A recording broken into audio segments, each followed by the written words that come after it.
I told you I'm the real champion. I told you I'm the champion of the world. All of you bow. All of my critics crawl. All of you suckers who write the Ring magazine, Boxing Illustrated, all of you suckers bow. Come to Muhammad Ali. I am the man.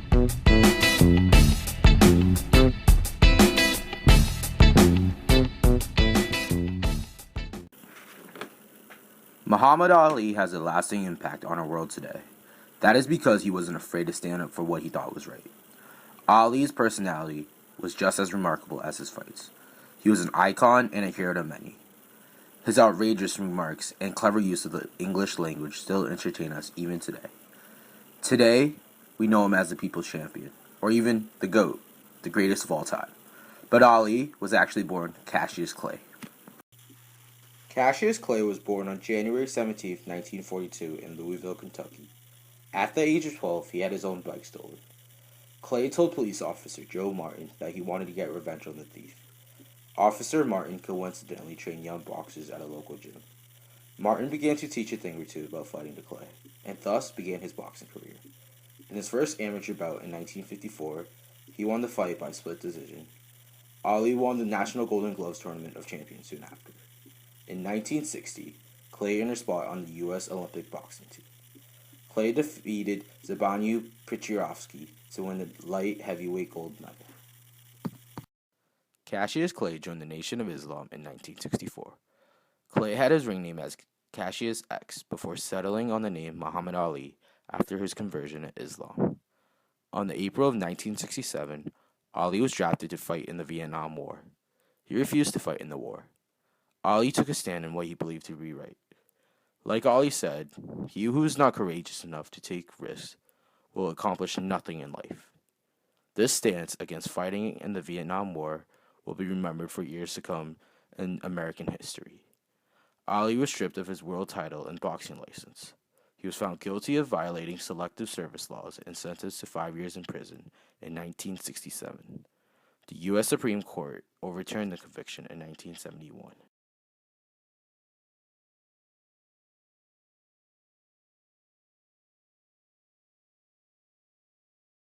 Why should they ask me to put on a uniform and go 10,000 miles from home and drop bombs and bullets on brown people in Vietnam while so-called Negro people in Louisville are treated like dogs and denied simple human rights? No, I am not going 10,000 miles from home to help murder and burn another poor nation simply to continue the domination of white slave masters of the darker people the world over. This is the day when such evils must come to an end. I have been warned that to take such a stand would put my prestige in jeopardy and could cause me to lose millions of dollars which should accrue to me as the champion. But I have said it once and I will say it again. The real enemy of my people is right here.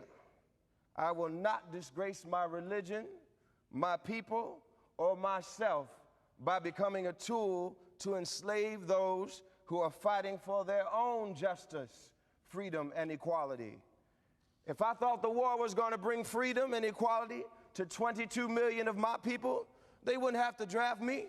I'd join tomorrow.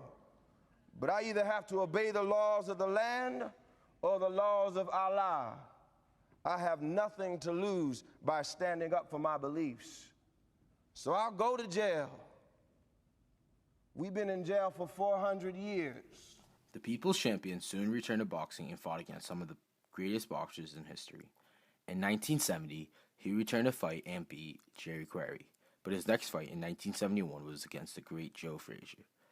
This fight was so legendary, they called it the fight of the century, even though this was Ali's first loss as a pro. Don't worry though, Ali came back and beat Frazier in 1974. Ali's next legendary fight was against George Foreman. The Rumble in the Jungle was another one of the greatest fights ever. Ali was a veteran fighter and was a heavy underdog. Ali still came out on top and showed why he was the greatest. The Thrilla in Manila was the third fight between Ali and Frazier. Ali managed to beat Frazier again, coming out on top of the rivalry. Ali finished his boxing career with 56 wins, 5 losses, and 37 knockouts. Hold it. Hold it. He's yelling behind us. Cassius Clay, wait, come here. Come here. Come here, come here. Yeah. And I'm Son enlistment, and I just turned 22 years old. I must be the greatest. I told the world. Ali announced in 1984 that he had Parkinson's disease. The man who had once been known for his poetic words is now silenced. Ali continued to work with charities and was a philanthropist throughout his life. Ali started the Muhammad Ali Parkinson Center in Arizona. In 1996, Ali got the chance to light the torch during the Olympic ceremonies. The year after, in 1997, Ali was awarded the Arthur Ashe Courage Award. He was named Sportsman of the Century by Sports Illustrated in 1997 as well. In 2005, Ali received the Presidential Medal of Freedom. The Muhammad Ali Center opened in Kentucky the same year. Ali would eventually pass away in 2016. The champ fought, but lost his last battle. The world remembers Ali as the great athlete that he was, but more importantly, his stance in what was right. Ali was a proud black Muslim man living in an era where he was treated differently. He refused to back down, though, claiming he was the greatest along the way. Ali earned the admiration of many. Great men like Malcolm X, Dr. King, Nelson Mandela, the list goes on. He showed us that standing up for what is right isn't an option. It has to be done for the good of mankind. Like Billy Crystal said, ultimately, he became a silent messenger for peace. He taught us that life is best when you build bridges between people, not walls. Rest in peace, champ.